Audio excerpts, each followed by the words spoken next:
Hello viewers, कैसे हो आप सब लोग। एशियन ज्ञान फॉर ऑल में आप सभी का स्वागत है।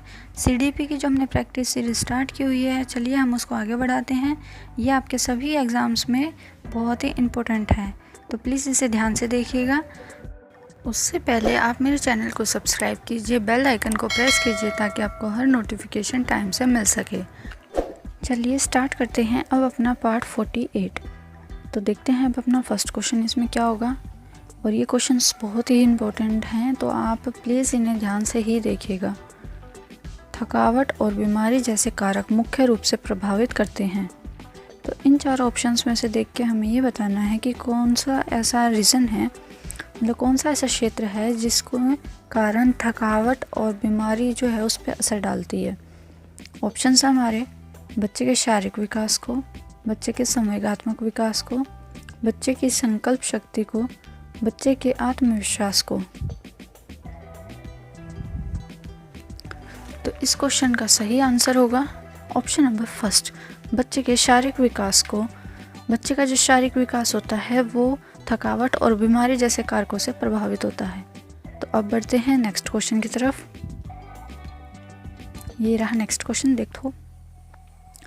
सीखना विकास की प्रक्रिया है, यह किसने कहा था। तो सीखना विकास की प्रक्रिया है, ये स्टेटमेंट देने वाले इन चारों में से कौन थे वो हमें बताना है। Thorndike, Woodworth, Morgan, Cronbach. तो इस क्वेश्चन का आंसर होगा हमारा option number second, Woodworth. Woodworth ji ने ही हमें ये बोला था कि सीखना विकास की एक प्रक्रिया है। तो बढ़ते हैं नेक्स्ट क्वेश्चन की तरफ। निम्नलिखित में से कौन सा अधिगम का मुख्य थॉर्नडाइक नियम नहीं है। यानी थॉर्नडाइक के जो नियम दिए हुए हैं उनमें से मुख्य नियम हैं जो तीन हमारे, इन चारों ऑप्शंस में से वो कौन सा है वो हमें ढूंढना है। उपयोग का नियम, अभ्यास का नियम, आत्मीकरण का नियम, मनोवृत्ति का नियम। तो इसका सही आंसर होगा ऑप्शन नंबर सेकंड, अभ्यास का नियम। अभ्यास का नियम जो है वो थॉर्नडाइक के जो प्रमुख तीन नियम उन्होंने दिए हुए हैं अधिगम के, उनमें से एक है।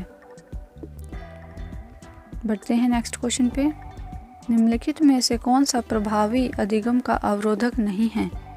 यानी लर्निंग अगर इफ़ेक्टिव होती है तो उसको इफ़ेक्ट करने के लिए जो जो कारक होते हैं उनमें से एक कौन सा इनमें नहीं है।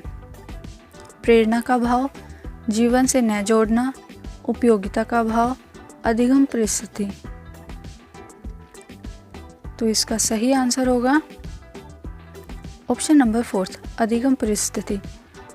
अधिगम को अवरोधक, अधिगम अगर कर रहे हैं तो उसमें जो रुकावटें आती हैं वो अधिगम परिस्थिति उसका एक कारण नहीं होता।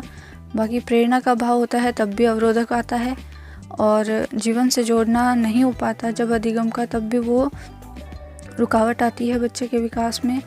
और उपयोगिता का अभाव जब होता है तब भी अधिगम जो है वो बाधा उत्पन्न हो जाती है अधिगम में। तो देखते हैं नेक्स्ट क्वेश्चन। निम्नलिखित में से कौन सी शिक्षण अधिगम सामग्रियों से संबंधित एक गतिविधि सहायक सामग्री नहीं है।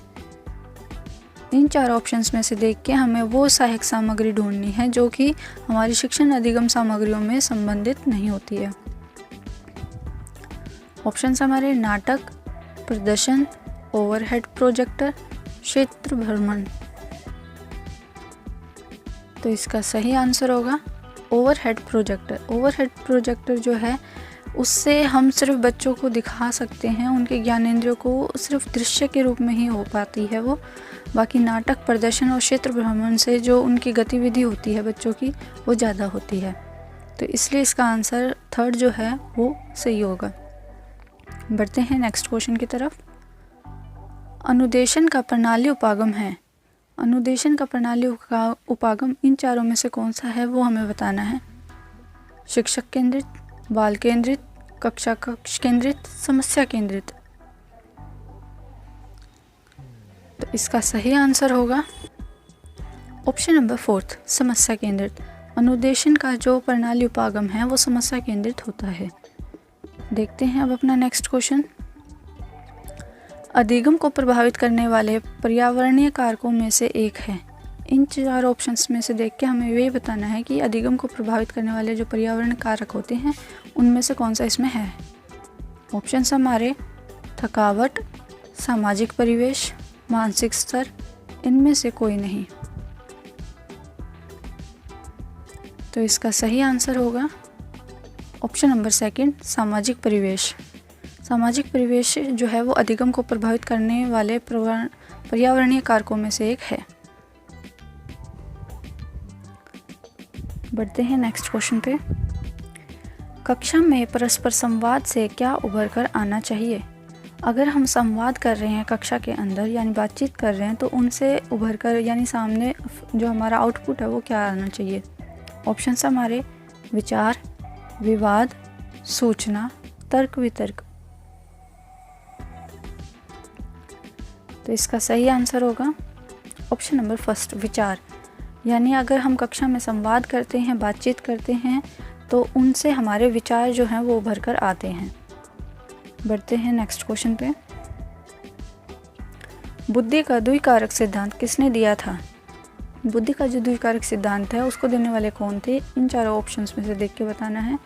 ऑप्शंस हमारे टर्मन ने, गिलफोर्ड ने, स्पीयरमैन ने, बीने ने।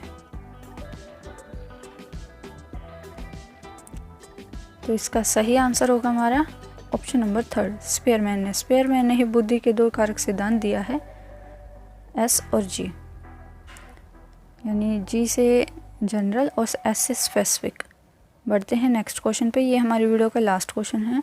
कक्षा कक्ष शिक्षण होना चाहिए। कक्षा कक्ष में जो शिक्षण है वो कैसे होना चाहिए। तीव्र, संवादमूलक, सरल, एक तरफा। तो इसका सही आंसर है ऑप्शन नंबर 2, संवादमूलक। यानी कि बातचीत होनी चाहिए, क्रियाएं होनी चाहिए, विचारों का आदान प्रदान कक्षा कक्ष में होना चाहिए। वहाँ जो शिक्षण होगा वो प्रभावपूर्ण होगा। तो ये थे मेरे CDP के क्वेश्चंस। आपको ये कैसे लगे मुझे कमेंट करके बताइएगा और मेरी वीडियो को लाइक शेयर ज़रूर कीजिएगा। और मैंने जीके की भी वीडियोस बनाई हुई है जिसके लिए आप मेरे चैनल पर विजिट कर सकते हैं और मेरे चैनल को सब्सक्राइब करना ना भूलिएगा। बेल आइकन को भी प्रेस कीजिएगा ताकि आपको नोटिफिकेशन टाइम पे मिले। थैंक्स फॉर वॉचिंग एशियन ज्ञान फॉर ऑल।